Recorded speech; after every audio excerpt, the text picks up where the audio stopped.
Guys, pardon my hair, my voice, and my French. I just woke up. The first thing I did was brew this banger cup of coffee, because you all know I don't have a problem. And the second thing is recording this video. Last night was hot. Last night was crazy. I feel like I just woke up from a weird hangover. What a weird Game Awards. The biggest sweep in the Game Awards history.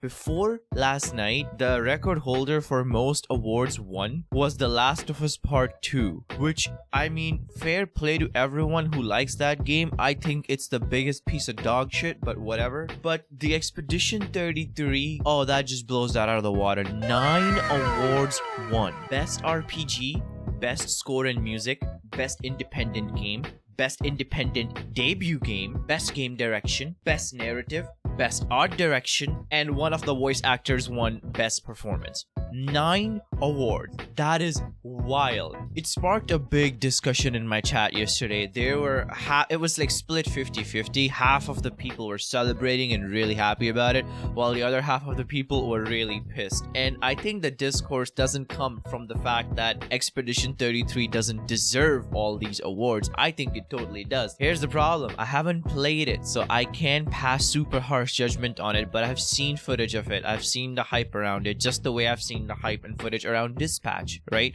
Or other games that I feel like should have deserved a lot of these awards. So if I can't speak about them fully, I shouldn't be able to speak about Expedition 33 fully. My only problem is, and which is a lot of people's problem, is the line between what's considered indie and what's considered not indie, like AA, is very blurred. Like technically, from all perspectives, Expedition 33 is a AA game. They have a publisher behind them that publishes indie games. They have a huge team, a really big budget in millions, which is why a lot of people are soured about this. But then people say the counter argument is you can apply that logic to a lot of other games that are, you know, indie. I mean, let's be real. The only thing that's keeping Silksong indie is that it's just a small team. Nothing is small about their budget.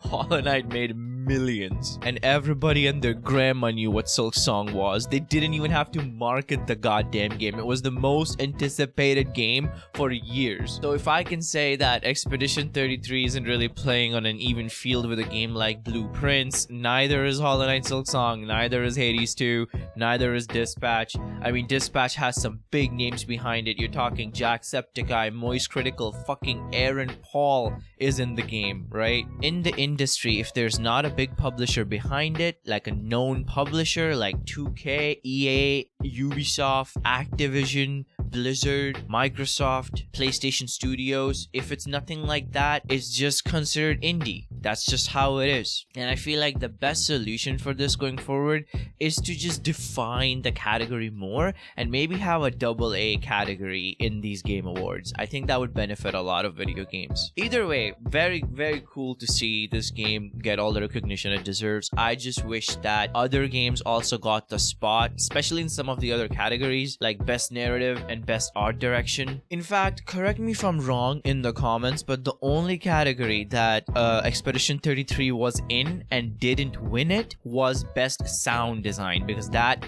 they gave it to Battlefield 6, which I've put like 60 hours into Battlefield 6. It does have some killer fucking sound design. When you're playing that game with headphones on or on like a home theater or something, you definitely feel like you're in a battlefield. Like that game has banger sound design, so that's very deserved, I would say. But other than that, every category E33 was in, it swept the fucking floor with it. The only award our boy Silksong won was Best Action Adventure Game. Here are the nominees for Best Action Adventure Game.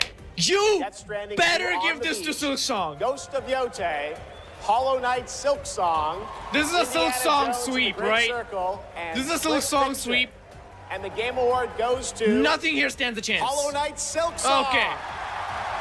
It did win something. Yeah, that category didn't really give it much competition, to be honest. E33 wasn't in it, obviously. And honestly, how I would have changed it to give some other games some recognition, to be honest, I would have given Best RPG to Kingdom Come 2. I'd have given Best Debut Indie Game to either Blueprints or Dispatch. Best Art Direction, look, I'm very biased here. I would have personally given it to Silksong. It's beautiful. It's fucking gorgeous. It's all hand-drawn. It deserves recognition, man. And maybe Best Narrative, I could have given it to something else too. Maybe Silent Hill F. And even if I gave all these awards to all these other games, that would still leave E33 with Game of the Year, Indie Game of the Year, Best Game Direction, Best Score and Music. You see, like, it would have still swept the fucking floor. But this is a record-breaking sweep. The funniest part is they just played one OST every time they won the award. And yeah, the OST for this game is a banger, but I just found it very funny that every time they won, which was a lot, they just played this one track, and it kind of became a meme by the end of the show.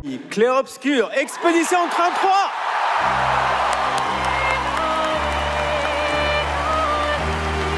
I would say though, other than the awards, the game announcements were fucking bullshit. Half of them were fucking anime Gunner games, and the other half were pre-rendered CGI cinematic trailers, which don't really mean anything. I feel like we saw so little gameplay. Obviously, other than my boy banger peak Resident Evil 9, God bless. I want to second opinion. And we get to play as him! Of course we do! It's like Resident Evil 4! It's like Resident Evil 4! It's like Resident Evil 4! We also saw some other cool gameplay stuff like Phantom Blade Zero, Progmata. Those are the 3 games that really stand out. And the only award category that genuinely surprised me, like halfway through the Game Awards, they stopped being a surprise. It was the most predictable shit ever. You knew that if E33 was in it, it would have won.